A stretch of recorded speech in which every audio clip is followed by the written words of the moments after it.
여러분, 주님이 여러분을 사랑하셔서 여러분과 함께 하시는 것을 믿으십니까?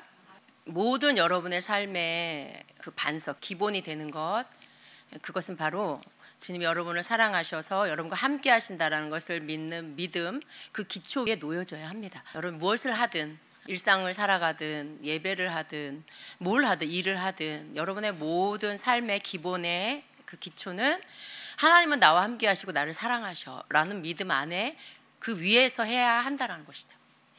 그래야 흔들림이 없습니다. 그게 기초가 놓여져 있지 않으면요, 여러분은 며칠은 평안하고 또 좋지 않은 소식이 들려올 때는 여지없이 흔들려 버리는 그런 자가 될 수밖에 없어요. 평안하고 좋을 때는 너무 좋은데 늘 불안하고 또 마음의 힘겨움을 가지고 살아가면 어떤 날 평안함이 와도 그게 믿어지지 않죠. 내가 이렇게 편안해도 되나? 내가 이렇게 평안해도 되나? 이러면서 불안해해요. 근데 여러분, 하나님의 사랑 안에서 주님이 나와 함께 하시고 나를 사랑하신다라는 것을 믿는 믿음 안에 여러분이 서면 좋은 날이 올 때는 기쁨으로 감사하고요, 또 공고하고 어려운 날이 올 때는 주님을 의지하며 그분을 신뢰하며 주님께 그 모든 것을 맡기며 또한 평안할 수 있습니다. 그 문제 앞에 눌려버리는 자가 아니라 그 문제를 주님께 맡겨드림으로 여러분이 주님이 주시는, 주님께 맡김으로 인하여 주님이 주신 평안 가운데 여러분 거할 수 있게 됩니다. 바로 주님의 임재가 여러분을 덮어주시기 때문에 그렇습니다. 여러분, 하나님의 임재를 사모하십니까? 그런데 그 임재가 뭔가요? 주님이 임재하신다. 우리는 사모해요. 주님의 임재를 사모해요. 그런데 주님의 임재에 대해서 잘 모를 수도 있어요. 여러분, 알 수도 있지만 모를 수도 있어요. 주임재 교회 성도님들 다 아셔야 돼요. 우리 교회 이름이 임재잖아요. 주임재. 주임재 교회인데 주님의 임재가 뭔지 모른다. 간첩이에요. 여러분, 주님의 임재가 뭔지 아셔야 돼요. 그래서 주님의 임재의 뜻은, 임재, 주님이 임재하신다라는 뜻은, 이게 사전적으로는 교회 용어의 사전 안에서는 이런 뜻이에요. 누구누구 위에, 무엇 위에 존재하다, 오다, 이르다, 만나다, 방문하다, 도착하다, 이런 뜻이에요. 근데 여러분, 여러 가지 이 뜻을 같이 합쳐보면 무슨 뜻인지 알겠죠? 무슨 뜻인지 알겠죠, 여러분? 그러니까 주님이 여기 오시는 거예요. 주님이 나에게 오시는 거예요. 내게 도착하시는 거예요. 나에게 이르르시는 거예요. 나에게 오신 거예요. 그러니까 주님이 지금 나와 함께 하시는 거예요. 이 성경에 임마누엘이라는, 주님이 나와 함께 하신다, 하나님이 우리와 함께 하신다, 그 뜻 알아요. 그런데 그 함께 하신다라는 그 뜻이, 임마누엘이 사실은 임재하고 되게 밀접합니다. 근데 우리는 하나님이 우리와 함께 하신다 그러면 우리 모일 때, 주님을 예배할 때 함께 하시지. 그래, 주님이 나와 함께 하셔. 나는 교회 다니고 하나님 믿는 자니까. 알긴 알아요. 근데 알긴 아는데 삶은 하나님이 함께 하시는 것 같지 않은 삶을 살 때가 더 많죠. 근심하고 걱정하고 염려하며 세상 온갖 고난은 자기 혼자 다지고 있는 사람처럼 그렇게 사는 사람. 근데 그 사람이 믿는 자야. 임마누엘 주님을 믿는데, 근데 하나님 나와 함께 하시는데 나는 너무 지금 무거움 가운데 사는, 맞지가 않잖아요, 여러분. 그렇죠? 그러니까 우리는 임마누엘 하나님 알면서도 임마누엘 하나님 안에 살지 못할 때가 많은 것처럼, 내가 주님의 임재를 사모해요. 그러는데 정작 그 임재 안에 어떻게 거하는지 모르고, 또 알아도 그 안에 거하려고 하는 어떤 것들을 하지 않는 그런 때가 많다는 거예요. 여러분, 하나님의 임재를 원한다라고 할 때 우리가 하나님의 임재 안에 거하기를 계속해서 내가 구하고 찾아야 돼요. 하나님의 임재, 영원하신 하나님께서 시간과 공간의 영역으로 들어오셔서 하나님 자신을 드러내시는 거죠. 예수님으로 드러내셨고 성령님으로 드러내고 계십니다. 그래서 우리는 늘 하나님의 임재를 사모해야 합니다. 근데 여러분, 주님께서 우리가 주님의 임재를 사모하는 것, 주님이 기뻐하세요. 우리가 그것을 또 구하고 우리가 그걸 원하는 것도 알고 계세요.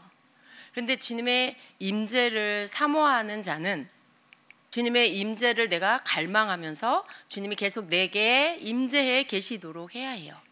주님 따로 나 따로 살면 주님이 임재해 계실 수가 없습니다. 그런데 여러분, 우리는 주님의 말씀이 그래요. 우리가 주님의 임재를 구해요. 그런데 그 임재를 구했는데 언제 구하냐면 내가 막 힘들 때, 어려운 일을 만났을 때, 나 혼자 해결할 수 없는 그런 상황에 맞닥뜨렸을 때 그때 주님을 막 구해요. 그러면서 주님을 다시 만나죠. 주님이 응답해 주시고 또 깨닫게 해주시고 문제가 해결되고 다시 평안한 날이 왔어요. 하루, 이틀, 사흘 지나면서 어느새 나는 또 주님의 임재를 구하는 것들을 하지 않게 되죠. 그리고 그냥 또 옛날같이 또 살아갑니다. 여러분, 주님의 임재를 구하는 게 주님이 필요해서 구하는 그런 게 돼버렸어요. 주님이 내 삶에 필요해. 그 말도 맞잖아요. 이 필요하다는 말은 뭐냐면 내가 어떤 일에 지금 하수구가 막혔어. 그것을 뚫는 기사가 필요해. 기술자가 필요해. 전화해서 우리 집에 여기 하수구 막혔는데 와서 좀 뚫어주세요. 불러요. 그러면 와서 뚫죠. 돈 받고 가요. 내가 필요해서 부른 거예요. 내가 필요해서. 문이 고장났어요. 기사 불러요. 기사님 여기 와서 고쳐주세요. 고쳐주고 가요. 필요하면 그런 분들을 부르죠. 필요하지 않으면 부르지 않아요. 와서 문제가 일어난 곳에 그것을 수리하고 고치고 갑니다. 그리고 다시 그분은 얼굴 볼 일 없어요. 다시 고장나지 않으면. 근데 예수님을 마치, 주님을 마치 그렇게 내가 뭔가 필요할 때 이렇게 부르는, 내가 필요할 때 그분이 오시기를 구하는 그런 때가 많다는 거죠. 근데 주님이 다 아세요. 물론 여러분, 우리가 어려운 일을 만났을 때라도 주님 찾는 거 안 찾는 것보다 나아요. 그런데 우리가 어려운 일을 만났을 때만 내가 어떤 필요, 나의 필요를 구할 때만 주님의 임재를 구하는 그런 수준의 신앙이 되면은 그것은 여러분 굉장히 불안한 신앙입니다. 그리고 주님과의 1대1의 깊은 사귐의 관계는 될 수가 없어요. 그 친밀함의 관계는 될 수가 없습니다. 주님의 임재는요, 내가 뭔가 필요로 할 때 내 일을 해결해 주시기 위해서 주님을 찾는, 주님 나에게 임재해 주십시오. 주님 오셔서 나를 주님 나와 함께 해 주십시오. 이렇게 문제가 있을 때, 내 필요가 있을 때만 주님을 구하는 그런 주님과의 그런 관계는 주님께서 굉장히 슬퍼하시는 임재를 구하는 방식이에요. 주님이 기뻐하시는, 주님이 정말 원하시는 임재를 구하는 그런 기도는, 그런 마음은 내가 어떤 상황에 있든지 상관없이 내가 아무런 지금 문제가 없어. 내 삶에 하나님 평강을 주셔서 사방 경내가 다 평안해. 다윗이 왕위에 오르고 모든 주변의 나라들을 정복한 후에 하나님께서 다윗의 모든 사방에 평안을 주셨다고 하셨어요. 그때 다윗이 느긋해졌죠.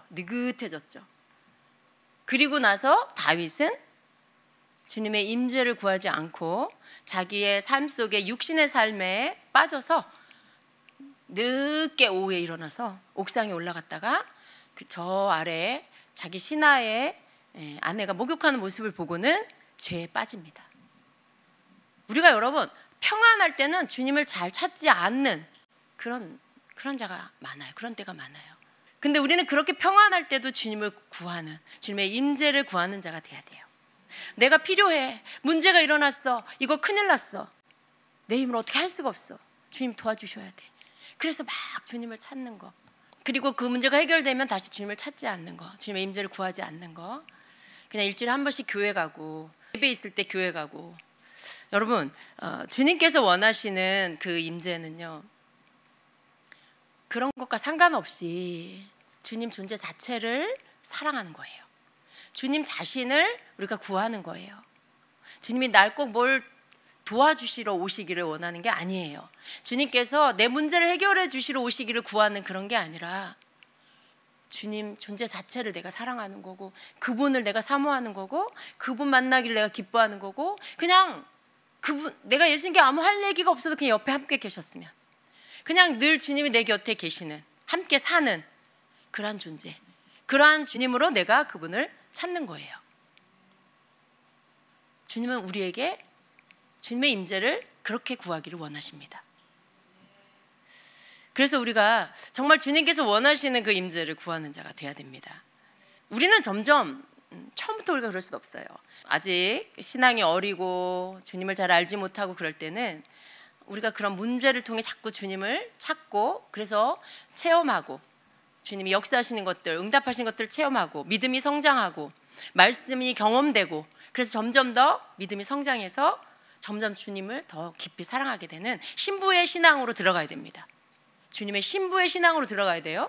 그런데 그 신부의 신앙으로 들어가는 게 되어지지 않는다. 수년이 지나도 수십 년이 지나도 여전히 나는 문제 있을 때만 주님을 찾는다. 이러면 안 된다는 것이죠. 주님은 우리가 성장하기를 원하시고요. 계속해서 더 성장할 수 있도록 우리 삶을 이렇게 관여하십니다. 그때마다 우리가 주님 앞에 깨닫고 그리고 주님이 원하시는 그러한 삶이 되도록 우리가 그렇게 나아가야 합니다. 우리는 착각할 수 있어요. 주님의 임재? 나는 이미 주님을 믿고 있는데 주님 나와 함께 하시는 거? 주님은 믿는 자와 함께 하시잖아. 성령 내 안에 와 계시잖아. 그러니까 주님 늘 함께 하시잖아.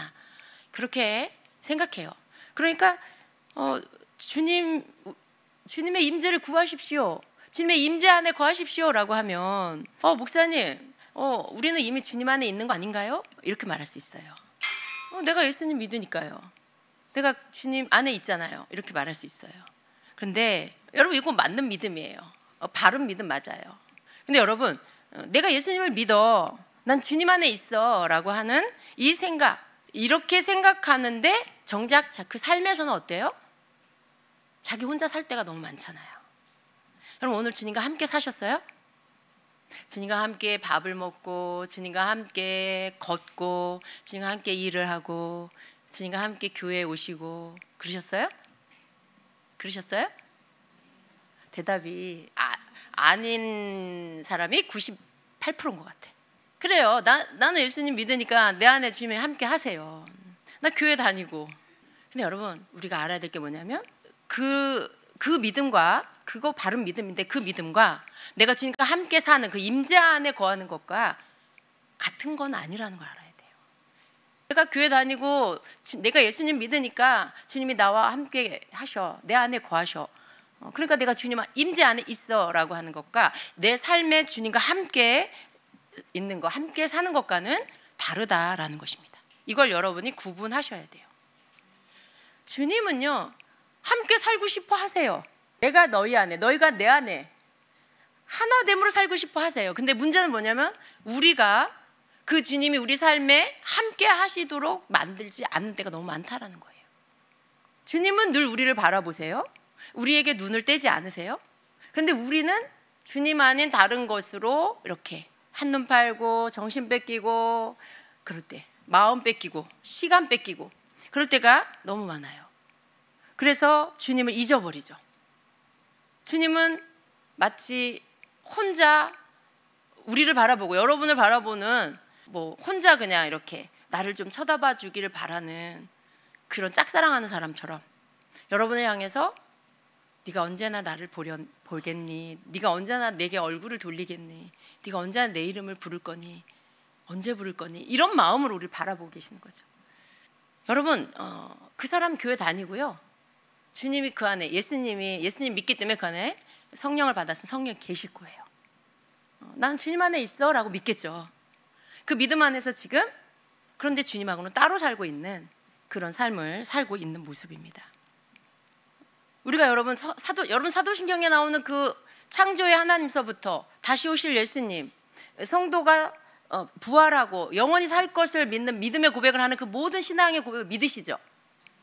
그거 믿지 않으면서 신앙 고백 하시지 않죠? 그거 여러분 다 믿고 신앙 고백 하시잖아요.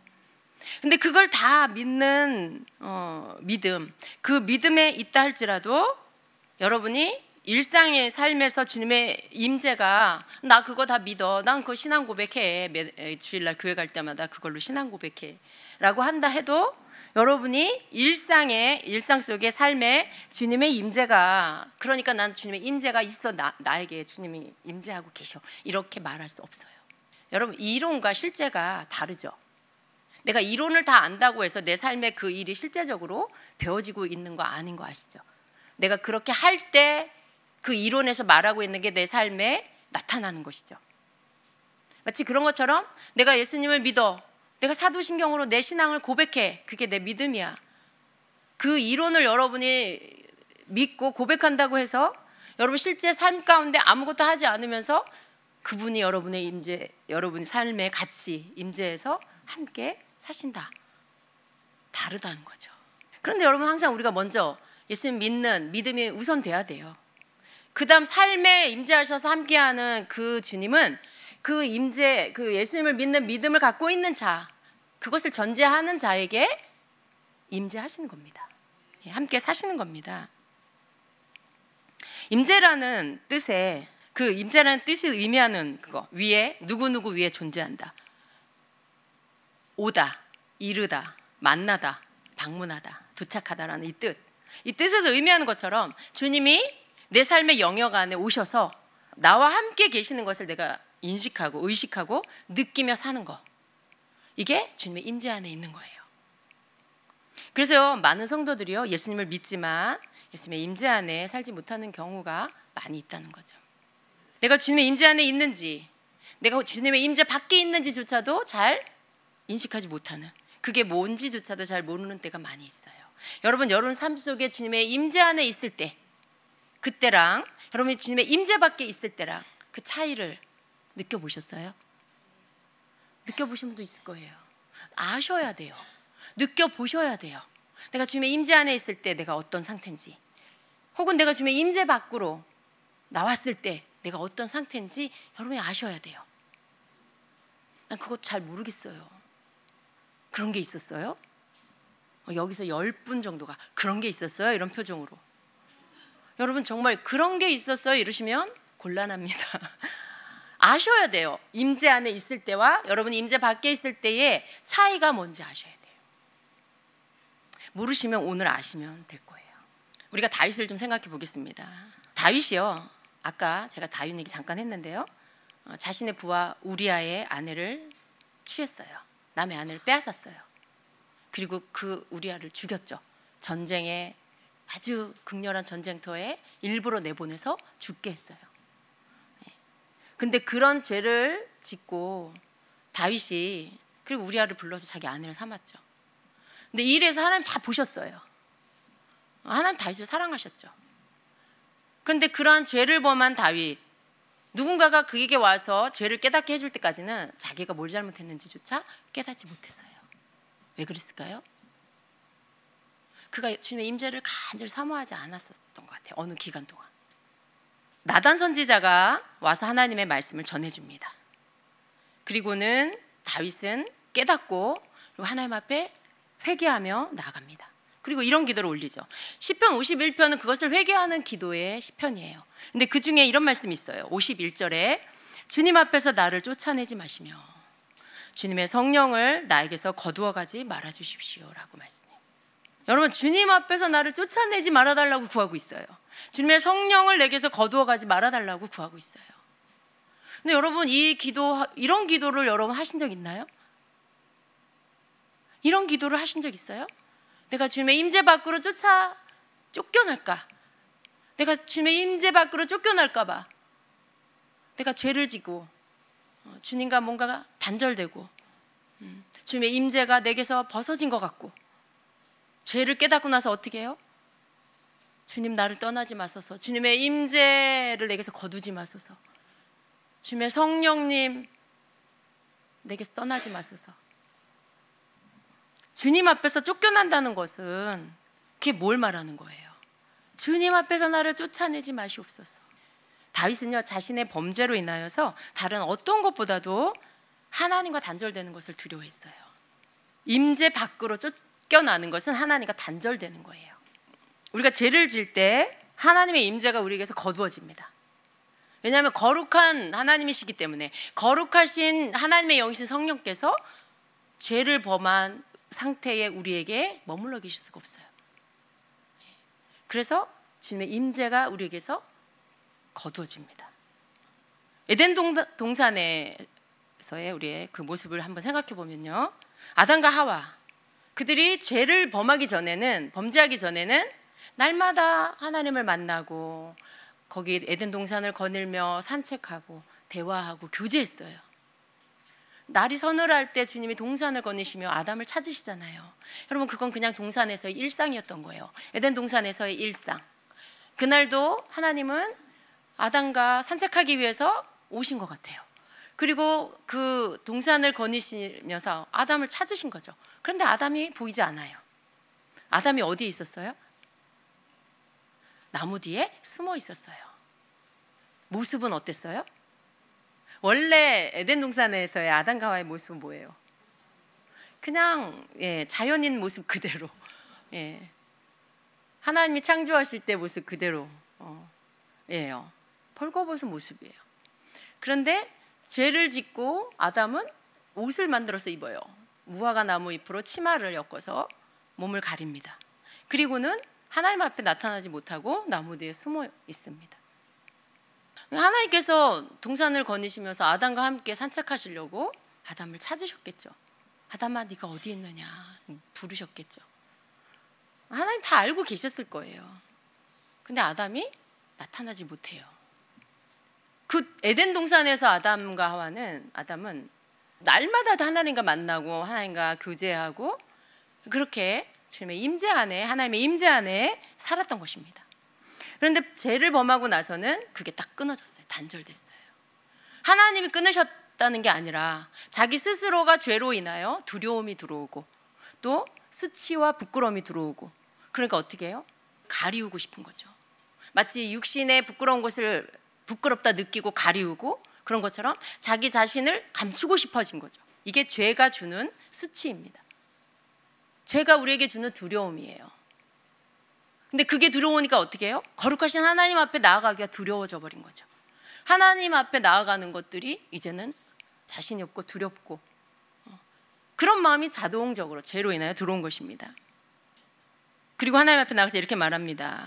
창세기 3장 10절에 하나님께서 동산을 거니시는 소리를 제가 들었습니다. 하나님이 그 남자를 부르셨어요. 이 세 번역인데요. 주 하나님이 그 남자를 부르시며 물으셨다. 내가 어디에 있느냐? 그가 대답하였다. 하나님께서 동산을 거니시는 소리를 제가 들었습니다. 저는 벗은 몸인 것이 두려워서 숨었습니다. 이렇게 대답해요. 아담과 하와가 범죄하기 전까지는요, 자신들이 벗은 몸이라는 것을 알지 못했어요.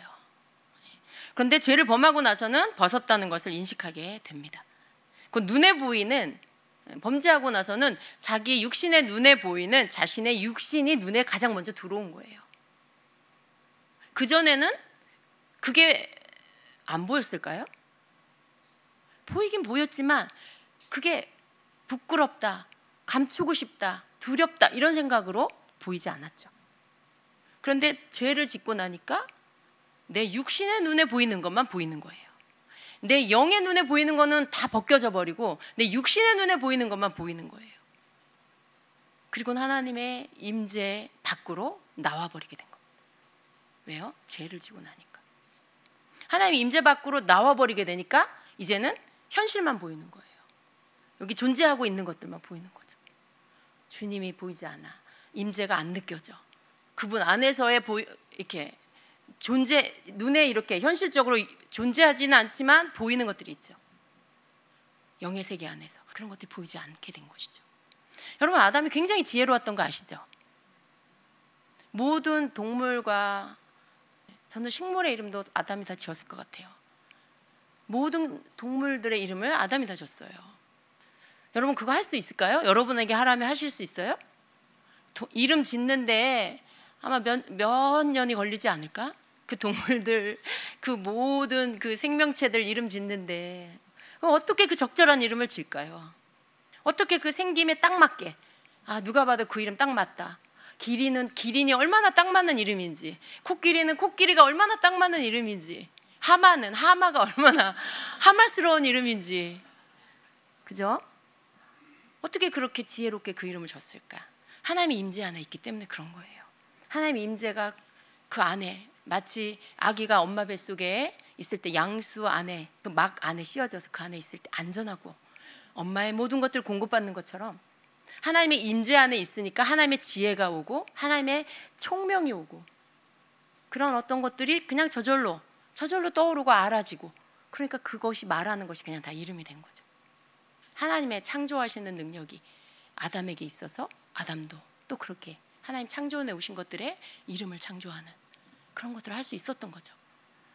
그런데 죄를 범하고 나서 이제 그러한 것들이 보이는 게 아니라 눈에 보이는, 현실에 눈에 보이는 게 보여요. 벗은 자기 몸이 보이고 갑자기 부끄러운 생각이 들고 갑자기 가려야 되겠다는 생각이 들고. 아담이 그러지 않았으면 우리 옷 안 입고 살아도 되는데. 그렇게 여러분 임재 밖으로 나왔기 때문에 그냥 이 땅에 있는 물질적인 것들, 이렇게 물질 세계에 여러 가지 존재하는 것들, 이 육신의 세계 안에 있는 것들이 보이기 시작한 거죠. 그리고 하나님의 임재 밖으로 나와 버리니까 영의 세계 안에 있는 것들, 주님과 주님의 모든 것들은 이제 인식되지 않고 보여지지 않게 되어버렸습니다. 여러분, 죄를 짓지 않았을 때는 그게 안 보였을까요? 자기 벗은 몸이 안 보였을까요? 보였을 거예요. 보였는데, 그런데 그게 지금 죄를 짓고 난 후에 보는 것과 같이 두려움과 수치로 보지 않았죠. 왜냐하면요, 아담에게는 다른 것이 입혀져 있었기 때문에 그렇다는 거예요. 다른 것이 입혀져 있었어요. 그게 하나님의 임재예요. 하나님의 임재가 그를 감싸고 덮어주고 있었기 때문에 그가 정말 육신의 이런 것들, 이 죄가 가져다주는 여러 가지의 것들이 보이지 않는 것입니다. 죄가 들어오기 전까지 에덴 동산은 천국과 같았을 거예요. 천국에는 여러분 죄가 없는 것이죠. 천국은 삼위 하나님이 항상 거하시는 곳입니다. 하나님의 임재가 충만한 곳입니다. 에덴 동산에 죄가 들어오기 전에는 에덴 동산도 천국과 같지 않았을까, 여러분? 그렇죠? 에덴 동산도 천국과 같았을 것 같아요.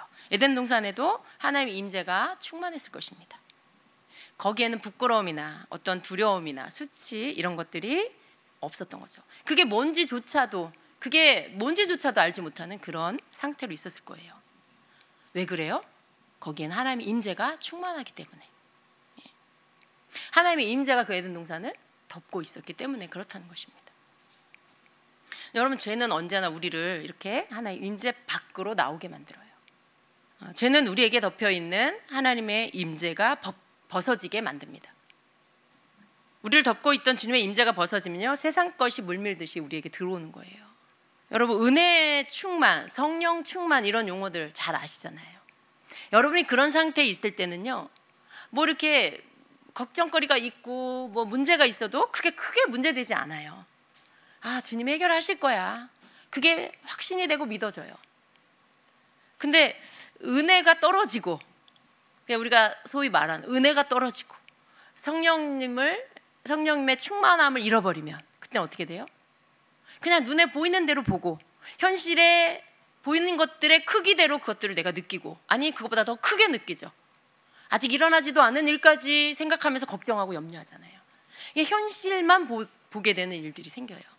은혜가 떨어지고 성령 충만이 떨어진다라는 것, 우리는 그 표현 안에서 모든 걸 말했죠. 하나님의 임재가 우리에게서 벗어지면 우리는 굉장히 현실적인 사람이 돼요. 굉장히 사실을 중요시하는 사람이 되죠. 사람의 방법을 찾는 사람이 되고요, 사람의 어떤 경험이나 어떤 사람이 할 수 있는 능력을, 그 모든 것들을 써보려고 하는 그런 굉장히 인간적인 사람이 되어버립니다. 여러분이 전에는 내가 열심히 있고 정말 하나님 믿고 주님께 맡기고 그랬는데 언제부턴가 나는 그런 것들을 하지 않아. 여러분이 만약에 그런 사람이 있다라면, 여러분 중에 예전에 나는 은혜가 충만했을 때는 뭐든지 믿고 담대하게 믿음으로 행했는데 내가 언제부턴가는 굉장히 현실적인 사람이 된 것 같아. 굉장히 논리적으로 따지고 이게 맞는지, 이게 현실적으로 맞는지 그걸 따지고 그런 사람이 된 것 같아 라고 한다라면 여러분, 내가 하나님의 임재 안에 있는지 임재 밖에 있는지 모르겠는데, 그게 뭔지는 모르겠는데, 여러분이 그렇게 된 시점에서부터 여러분 하나님의 임재 밖으로 나온 거예요. 여러분이 은혜가 충만하다는 것은 하나님의 임재 안에 들어갔다라는 거예요. 성령의 충만한 가운데 있다는 것은 하나님의 임재 안으로 쑥 들어갔다는 거죠. 하나님의 임재가 여러분을 덮어주고 계신다라는 뜻이에요. 근데 여러분이 그것들이 벗겨지면 어떻게 해요? 그냥 여러분만 남는 거예요. 아담처럼 벗은 몸만 보이는 거죠. 아담처럼 지금 현재 내 모습, 내 문제만 보이는 거죠. 아, 내가 발가벗었네? 빨리 치마 만들어서 입어야 되겠다. 그 넓은 무화과나무 잎사귀로 막 그걸 엮어가지고 가린 거죠. 여러분, 임재 밖으로 벗어나면요, 내 문제만 보이고 나만 보여요. 그러니까 그 속에서 마음에 안 드는 나, 내가 해결할 수 없는 문제, 걱정거리, 그것만 보이는 거죠. 그리고 그것 때문에 마음이 힘들고 눌리고 그렇게 됩니다. 내가 마음에 안 들기도 하고 상대편이 마음에 안 들기도 해요. 그전엔 어때요? 좀 부족하고 뭐 마음에 안 드는 게 있지만 완벽하지 않고 많은 흠투성인데도 은혜가 충만할 땐 어때요? 그냥 그 영혼이 이쁜 거예요. 그냥 그 영혼이 용서가 다 되는 거예요. 그냥 그 영혼을 내가 감싸주고 허물을 덮어주고 그 영혼을 위해 기도할 수 있었어요. 그런데 내가 어느 날부턴가는 그 사람이 이쁘지가 않아. 이쁘지가 않은 정도가 아니고 아주 미워 죽겠어. 마음속에서 계속 미움이 올라와. 이것도 믿고 저것도 믿고 앞을 봐도 믿고 뒤를 봐도 믿고 다 미워. 하는 짓이 다 미워. 여러분, 임재 밖으로 나와서 그래요. 주님의 임재 밖으로 여러분이 나와서 그래요. 주님의 임재 안에 있으면요, 그런 것들이 보이지 않아요. 그냥 이쁘게 봐요. 부족해도 예쁘고, 부족해도 부족하지 않은, 잘하고 있는 게 더 크게 보이고, 못하는 게 많은데 나에게 없는 잘하는 것, 내게 없는 거 있는 게 보이고, 그냥 못하거나 부족한 거 다 잊어버리고 생각이 안 나고 그렇게 되는 거죠. 근데 임재 밖으로 나오면 어때요? 그 사람 현실이 보여요. 현실적인 그 사람 모습. 아유, 맨날 저래. 맨날 뭐 어쩌고 저쩌고. 그러면 여러분, 거기에서 다툼이 일어나겠죠. 근데 하나님의 임재 안에 있으면 모든 게 은혜로 덮여요. 모든 게 은혜로 덮이니까 은혜 안에서 보게 되고, 허물이 안 보여요. 부족함이 안 보여요.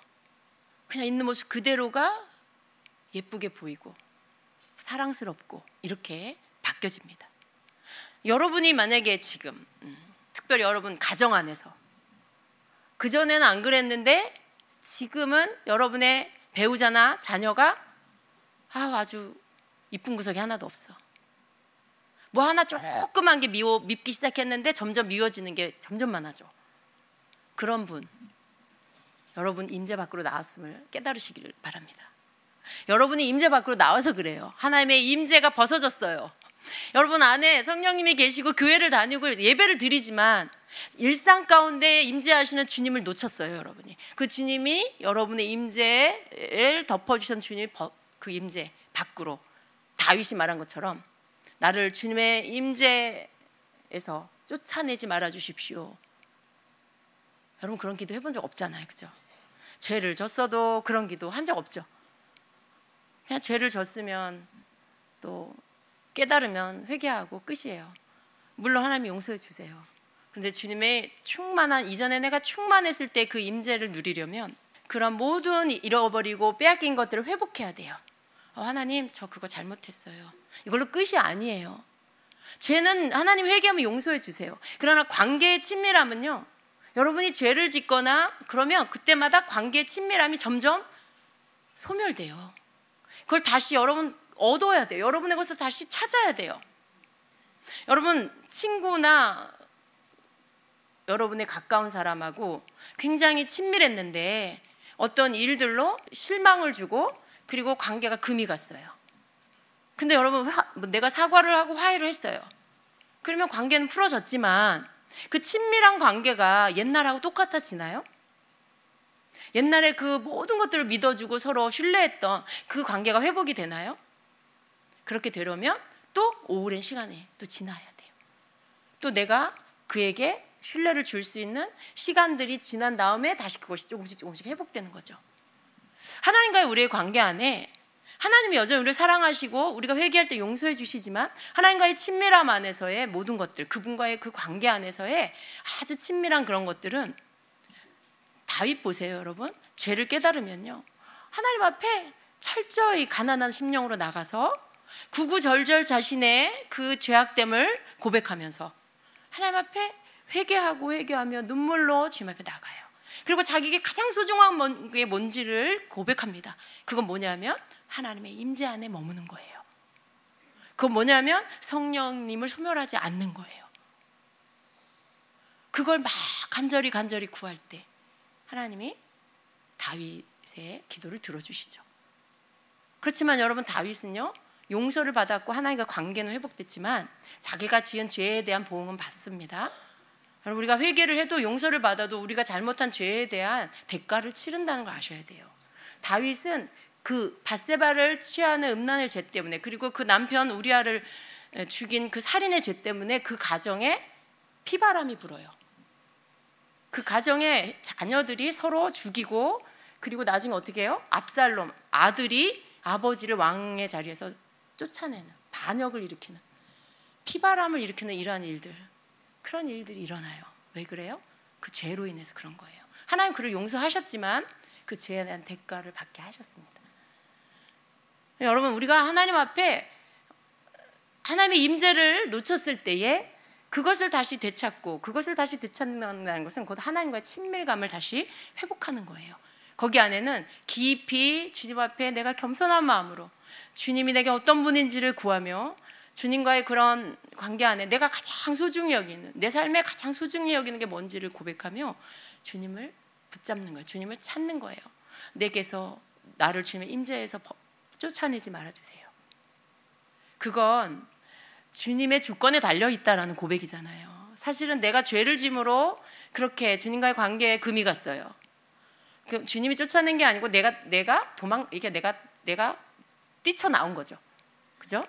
주님이 언제 나가라고 한 게 아니에요. 그냥 자기가 죄로 인하여 뛰쳐나와 버리게 된 거죠. 그런데 하나님의 임재 안에서 나를 쫓아내지 마세요. 하나님, 그 모든 것들이 주님 손에 있습니다. 나를 주님의 임재 안에 있게 해주세요. 내게는 그거보다 더 소중한 게 없습니다. 모든 일상 가운데 주님이 함께 하시는 것 속에 다윗이 주님의 임재를 느끼고 살았던 거죠. 다윗의 시편을 보면 너무나 주님의 임재가 덮여있는 것들을 우리는 느낄 수 있어요. 어쩌면 그렇게 모든 일상 가운데 하나님을 의식하면서 그렇게 어떻게 하나님 앞에 그 마음을 쏟으면서 살 수 있을까? 어떻게 그렇게 모든 삶 속에 그는 하나님이 항상 우선이 될 수 있을까? 그런 것들을 우리가 보면서 주님의 임재 안에 있다라는 것은, 여러분, 내가 막 내 삶 따로, 주님 앞에서의 어떤 내 예배 따로, 이게 아니고요. 내 삶 안에서 그냥 주님이 같이 계시는 거예요. 내 삶 안에서 주님이 그냥 곁에 계시는 거예요. 그러니까 예배 드릴 때만 함께 하시는 게 아니라 내 삶 속에 주님이 함께 하시는 것들을 내가 계속해서, 그분이 계시도록 그분을 계속해서 내가 부르는 거죠. 여러분, 누군가가 옆에 함께 있는 거, 하나님이 내 곁에, 주님이 내 곁에 함께 계시는 거, 그 주님의 임재입니다. 그 임재 속에 내가 주님이 계속해서 내게 임재에 계실 수 있도록 내가 그분을 계속 부르는 거예요. 찾는 거예요. 별로 주님 부를 일이 없으신가요? 식사를 할 때도 진심으로 주님께 감사하세요. 여러분이 이렇게 뭘 할 때 주님 생각을 하세요. 그냥 아주 사소한 것도 주님 생각을 하세요. 맛있는 거 먹을 때 정말 주님께 감사하세요. 제가 괴가 먹고 싶었어요. 꽃게, 찜. 근데 하나님이 그것을 먹게 해주셨어요. 아주 풍족하게 먹게 해주셨어요. 근데 제가 그걸 먹으면서 하나님께 너무 감사한 거예요.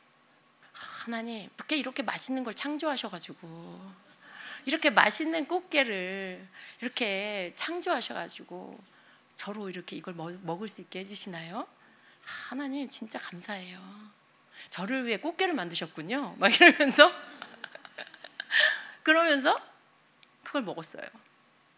근데 주님이 웃으시는 것 같더라고요. 여러분, 이게 되게 사소한 거잖아요. 식사 자리에서 주님을 생각하는 거예요. 내가 맛있게 먹으면서 그게 너무 즐겁고 감사할 때 주님을 생각하는 거죠. 나를 그렇게 먹게 해주신 하나님께, 그걸 주신 분께 너무 감사한 마음으로 그렇게 주님께 말씀드리는 거예요. 여러분, 우리 이렇게 먹을 수도 있어요. 아, 꽃게가 맛있네. 꽃게가 제철이라 아주 살이 꽉 찼구나. 아, 맛있네. 이런 거 먹을 수도 있어요. 여러분, 근데 그거 주님한테 한 거예요? 그냥 앞에 있는 가족에게, 아이들하고 같이 이렇게 그냥 얘기한 거잖아요. 그거 주님한테 한 게 아니에요. 물론 주님도 들으시겠지만 주님한테 한 게 아니에요. 우리끼리 얘기한 거지. 다르다는 뜻이에요, 여러분. 여러분의 삶 속에 그냥 식탁의 자리에서, 여러분이 뭐 길을 가다가, 그냥 여러분 그냥 차가 막힐 때도, 주차 자리가 필요할 때도, 어디를 안전하게 가야 될 때도, 그 모든 것 속에 주님의 임재를 구하세요. 주님의 임재를 구한다는 건 주님이 거기 옆에 계시는 거예요. 여러분 옆에 계시는 거예요. 그래서 함께 가시는 거죠. 그리고 여러분에게, 주님께 여러분의 그런 일상의 모든 사소하고 작은 것들까지도 주님의 도우심을 구하세요. 그리고 그게 되어졌을 때 감사하세요. 주님, 밤늦게 예배 끝나고 집에 갔는데 주차장이 없어. 주님, 주차 자리 하나 주세요. 빨리 주차하고 들어갈 수 있게 해주세요. 하고 가는데 한 자리가 딱 비든가, 아니면 내가 딱 들어가는데 한 대가 딱 나와. 이제 자리 나를 위해서 이제 지키고 있다가 비켜주는 것처럼. 여러분 그럴 때 있죠.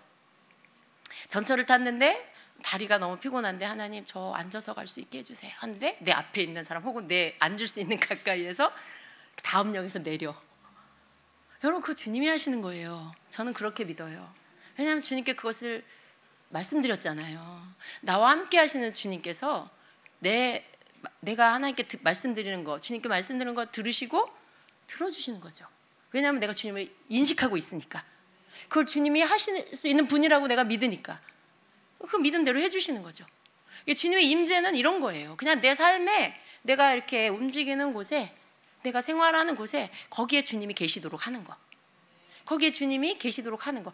주일날 예배 있는 날 교회에 와서만 만나는 주님이 아니고 그 모든 사람이 예배해서 그 가운데 임재하신 주님을 만나는 그것으로 끝나는 것이 아니라 그 주님을 내가 집으로 모시고 가는 거예요. 여러분 어떨 때는 여러분이 주님의 임재 안에 거하는 게 되게 혼자는 잘 안 될 때가 있어요. 그런데 예배에 와서 회복하잖아요. 그러면 여러분이 예배에 와서 회복한 주님의 그 임재를 메고 가세요. 메고 간다. 이 메고 간다는 의미 아시죠? 광야에서 이스라엘 백성이 진을 거두고 이동할 때 구름 기둥이 떠서 불 기둥이 떠서 이동할 때, 주로 구름 기둥이 떴겠죠. 다음 장소로 이동할 때 하나님의 법궤를 싸서 제사장이 어깨에 메고 이동했어요. 가장 앞에 서서.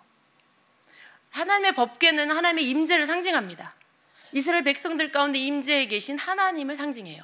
그 임재를 상징해요. 근데 하나님의 임재, 그것을 가장 먼저 제사장들이 메고 자신들이 갈 장소로 이동해서 가는 거예요. 그게 하나님의 영광이기도 하죠. 그걸 메고 자신들이 거처할 그곳으로 가는 거예요. 여러분이 오늘날도 동일하게 왕 같은 제사장인 여러분은 하나님의 임재를, 예배 가운데 임하신 하나님의 임재를 여러분 메고 그 어깨, 그것을 귀히 여기고, 거기다 여러분이 그걸 가볍게 여기는 게 아니에요. 귀하게 여기고 그것을 메고 여러분의 거처하는 곳으로 가세요. 그리고 그 주님의 임재가 여러분의 거하는 곳에 계실 수 있도록 계속해서 하시라는 거예요. 온 예배 가운데 여러분이 주님께 집중하는 것처럼, 예배 안에 주님을 의식하고 그분을 찬양하며 그분을 생각하는 것처럼 여러분의 삶으로 돌아가서 여러분의 삶에서 모든 삶의 일상 속에서 주님을 의식하시면서 그분이 여러분의 삶에 식사 자리에, 설거지 자리에, 청소할 때, 일할 때, 출근해서 여러분이 혼자 있는 시간에는 더 주님을 찾을 수 있잖아요. 막 일하고 사람들과 뭐를 해야 하고 그럴 때는 주님과 교제하기 어려워요. 여러분 홀로 있는 시간에 주님과 함께 교제하세요. 여러분 화장실 가시잖아요. 화장실 가서 뭐 하세요? 입 뒀다 뭐 하세요? 여러분의 마음의 생각 뒀다 뭐 하세요? 여러분이 홀로 있는 그 시간, 주님을 찾을 수 있는 그 시간을 놓치지 마시고 그때 하고 싶은 얘기를 하세요. 주님 지금 일하는 거 잘 풀어지게 해주세요. 빨리 해결되게 해주세요. 뭐 이렇게 여러분 앞에 그 문제를 주님께 말씀드리면서 그 여러분의 현장 속에, 여러분이 있는 그 현장 속에 주님이 오셔서 임재하셔서 여러분의 것들을 믿음대로 구한대로 해주실 수 있도록 그분의 임재를 초청하시라는 거예요. 그분의 임재를 구하시라는 거예요. 그러면 여러분이 그렇게 여러분이 거하는 곳마다 그 임재가, 주님의 임재가 여러분과 함께 하시면서 여러분이 믿고 구하는 것들마다 그대로 주님이 역사해 주실 거예요. 주님이 가장 기뻐하는 게 뭔 줄 아세요? 그 일을 의뢰한 것이 기쁜 게 아니고 주님이 그 삶의 모든 영역에 함께 하실 수 있다는 걸 믿는 거. 그래서 어떤 일에든지 주님을 찾는 거. 자기 혼자 일하는 게 아니라, 그게 아니라 주님하고 함께 공유해, 주님하고 함께 나눠, 그 모습을 기뻐하시는 거예요. 네가 나를 생각하는구나, 네가 나를 인식하는구나, 네가 계속 나를 찾는구나, 네 삶에 나를 혼자, 주님은 집에 계세요, 저 출근하고 올게요, 일하고 올게요, 이게 아니고, 주님 방에 계세요, 나 밥 먹고 올게요, 거실에 주방에 가서, 이게 아니고 내가 움직이는 곳에, 모든 곳에 주님과 함께, 내가 움직이는 모든 곳에 주님하고 같이 가는 거예요. 식사 자리에, 식탁에 같이, 출근할 때 그 길에도 같이, 뭐 운전하면 차 안에, 전철을 타면 전철 안에, 직장에 가면 직장에, 그곳에 주님하고 함께 같이 가는 거예요. 하나님의 임재가, 주님의 임재가 여러분 삶에 온종일 여러분하고 함께, 여러분이 있는 곳에 주님이 함께 계시도록 하는 거예요. 그걸 주님이 하시는 게 아니고 여러분이 하셔야 된다는 거죠. 주님의 임재가 주님이 알아서 여러분에게 곁에 와서 계셔주는 게 아니에요. 주님은 너무 그렇게 하시고 싶은데 우리가 그걸 초청할 때, 주님의 임재를 우리가 구할 때 그렇게 해주시는 거예요. 내가 주님을 생각하지 않는데 어떻게 주님이 내 삶에 침투해서 치고 들어오실 수가 있어요. 내가 주님을 초청하고 찾을 때 그분이 내 삶에 지금 이 시간에 이 안으로 들어오시는 거죠. 예. 내가 그분 생각하지도 않아. 나는 그냥 지금 오늘 그냥 내 삶을 살아. 내가 하고 싶은 거 하고 있어. 주님 생각 안 해. 그러면 여러분 그냥 주님은 아무것도 하실 일이 없어요. 여러분에게 뭘 어떻게 할 수가 있어요? 여러분이 그것을 믿음을 보이지 않는데. 주님을 부른다는 거, 주님 앞에 뭔가를 의뢰한다는 것 자체가 믿음이에요. 왜냐하면 주님을 생각하면서 그분이 그거를 하실 수 있다고 믿는 믿음을 내가 지금 쓰고 있는 거예요. 믿음을. 근데 아무것도 찾지 않고, 아무 이름도 주님도 부르지 않고 아무것도 의뢰하지 않으면 여러분 믿음을 안에 있는지는 모르지만 꺼내서 쓰지 않는 거예요. 여러분 믿음을 쓰지 않으면 주님은 일하실 수가 없어요.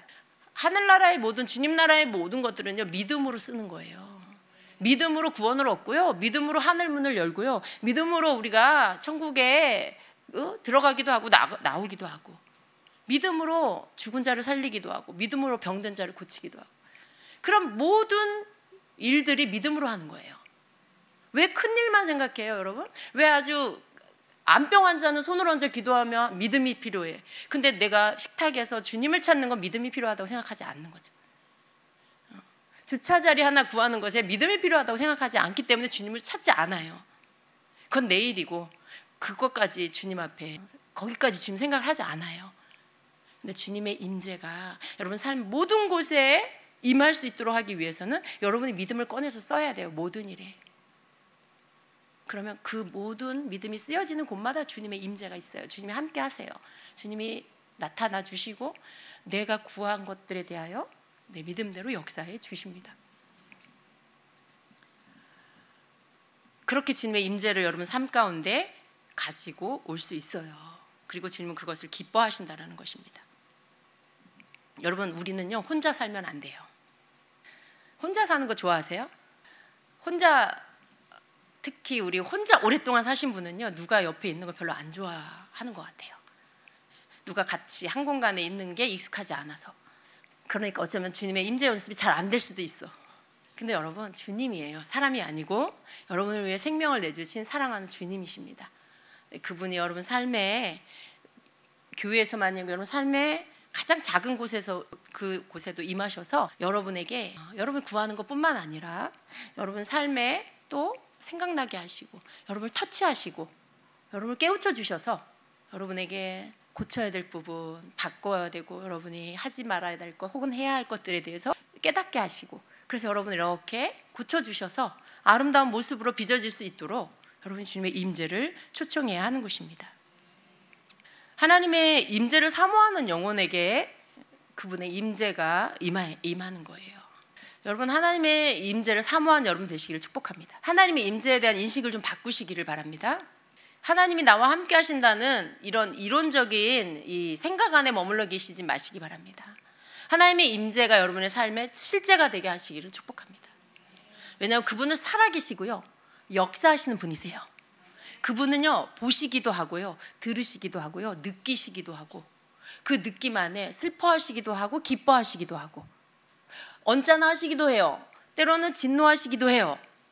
그럼 모든 우리에게 주신 감정의 모든 희노애락, 우리가 느끼는 것들을 주님이 다 갖고 계세요. 왜냐하면 우리는 하나님의 DNA를 받았거든요. 우리가 하나님을 닮았어요. 우리의 모든 기능이 하나님께 있는 거예요. 그러니까 주님 다 보세요. 여러분을 보신다고요. 여러분이 하는 것들을 통해 느끼세요. 정말 때로는 서운하실 것 같아요. 그죠? 자기 혼자 다 해버려. 나를 안 찾아. 그런 엄마 계세요? 여러분 이렇게 어디 갔다가 왔는데 집에서 나 없이도 애들이 너무 잘 있어. 가족들이 밥도 잘 해먹고 청소도 깨끗이 해놓고 엄마 손길이 필요가 없어. 그러면 좋기만 하시나요? 아니면 좀 약간 섭섭하신가요? 저는 좋아요. 근데 대부분 그렇지가 않아요. 갔다 오면. 근데 여러분 엄마들은 그런 거 섭섭해하는 엄마들이 있대요. 나 없이도 너무 잘 살고 있으면 섭섭해하는. 근데 하나님이 하나님 찾지 않고 의무적인 어떤 것들만 하고 너무 잘 살아. 실제적인 주님의 임재 없이도 그냥 자기 혼자 잘 살아. 주님이 뭔가 이렇게 좀 곁에 가 설 시간이 없어. 한 번도 안 불러주니까. 지금 식탁 옆에 가서 앉아서 나도 좀 이렇게 함께하고 싶은데 한 번도 나를 찾아주지 않고 나를 의식해주지도 않아. 그러면 어떨까요? 좀 섭섭하실 것 같아요. 주님이. 여러분 우리 주님은 살아계세요. 그냥 그 하늘의 보좌에만 계시는 분이 아니에요. 성령 하나님으로 우리와 함께 하시고 또 성령 하나님으로 우리 옆에 임재하셔서 같이 걷기도 하고 같이 나누기도 하고 우리에게 뭔가 말씀하시기도 하고 우리에게 뭔가 알게 하시기도 하고 그런 살아계신 분이세요. 살아계신다라는 것에 대해서 여러분 항상 인식하세요. 여러분 살아있기 때문에 다 하잖아요. 여러분 살아있으니까 다 해요. 말도 하고 생각도 하고 또 누구 간섭도 하고 잔소리도 하고 화도 내고 웃기도 하고 어디 막 돌아다니기도 하고 살아있으니까. 하나님 살아계신 분이고 우리 주님 살아계신 분이세요. 그분이 여러분이 그 임재를 구하면 오셔서 여러분과 함께 하시면서 여러분 삶의 모든 부분들을 여러분의 믿음을 쓰는 대로 그분이 함께 역사해 주신다는 거예요. 그렇게 하시기를 축복합니다. 그래서 여러분 혼자 살지 말고 예수님과 같이 사는 여러분 되십시오. 그렇게 그분 안에 그분의 임재 안에 머물기를 사모하는 그래서 그 안에 계속 머물러 계시는 여러분 되시기를 축복합니다. 이것도 연습해야 돼요, 여러분. 정말 연습해야 되는 거예요. 연습하는 거. 계속 반복해서 하는 거예요. 연습은 계속 반복해서 하는 거예요. 그러니까 어떻게 보면 쉬워요, 여러분. 어려운 게 아니고 쉽다. 따라해보세요. 하나님의 임재 연습은 쉽다. 매일 똑같은 것을 반복하면 된다. 그래요. 매일 똑같은 것을 반복하는 거예요. 그러니까 쉽다라고 생각하시고 그렇게 해보시기를 축복합니다. 예, 여러분 마음에 기쁨이 넘칠 거예요. 여러분 안에 평강이 넘칠 거예요. 어떤 안 좋은 소식을 들어도 그렇게 걱정되지 않고요. 곧바로 여러분 입에서 기도가 나올 거예요. 주님 들으셨죠? 주님도 이 소식 들으셨죠? 저 걱정하지 않을게요. 주님이 이 문제 해결해 주세요. 주님 하실 수 있어요. 주님 해결해 주세요. 이렇게 하시는 거예요. 왜냐하면 옆에 계시니까. 여러분 같이 대화할 때 주님이 그 자리에 계신다고 믿으면 주님 지금 우리 대화 들으셨죠? 주님 지금 저 자매 고민 얘기 들으셨죠? 주님이 도와주셔야 돼요. 이렇게 하는 거예요. 그렇게 하는 게 주님의 임재, 그곳에 주님의 임재 하시는 걸 여러분이 인정하고 믿고 그분이 그 일을 하실 수 있도록 문을 열어드리는 거죠. 여러분 그렇게 하시길 축복합니다. 아멘. 기도하겠습니다. 이 시간에 여러분 지금부터 하세요. 지금부터 여러분이 주님의 임재를 초청하시고 그렇게 하세요. 물론 여러분 때로는 우리가 부르짖는 기도도 필요하고요. 또 그걸 통해서 그 단계로 들어가기도 해요. 우리가 부르짖는 기도 없이 주님을 찾는 주님께 머무르는 시간 없이 그런 거 아무것도 안 하면서 그냥 주님의 임재만 연습한다? 그것도 맞지 않아요. 우리 이 두 가지를 다 같이 해야 합니다. 부르짖는 기도 하세요. 그리고 또 그 가운데서 여러분이 또 주님의 임재를 구하는 그 기도도 하시고 지금 이 시간에 여러분이 주님 앞에 그렇게 기도하시기 바랍니다. 우리 주님의 이름 한번 크게 부르고 같이 기도하도록 하겠습니다.